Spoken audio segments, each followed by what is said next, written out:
Mirishkor so'zining ma'nosi nima? Uning tarixiga qisqacha to'xtalamiz. Mirishkor so'zi haqida ikki xil qarash bor. Bularning birinchisi o'z ishining mohir ustasi, omilkor degan ma'nolarni bildiradi.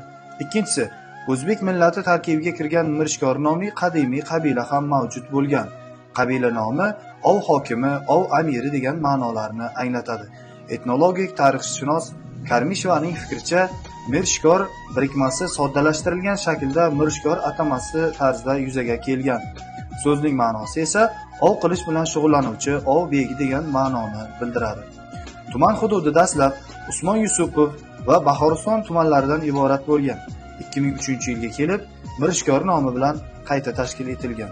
Mirishkor hududida 8-9 asrlarda ko'chib kelgan, haligacha o'z madaniyatini, etnik urf-odatlarini saqlab qolgan Jeyno arablari, alohida madaniyat va tiliga ega bo'lgan Chandir turkmanlari hamda o'zbek va tojik millatlari birdek yashab kelmoqda.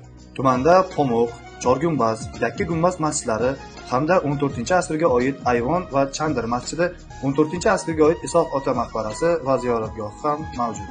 Videoni mirishkorlik do'stiga yuborib qo'ying.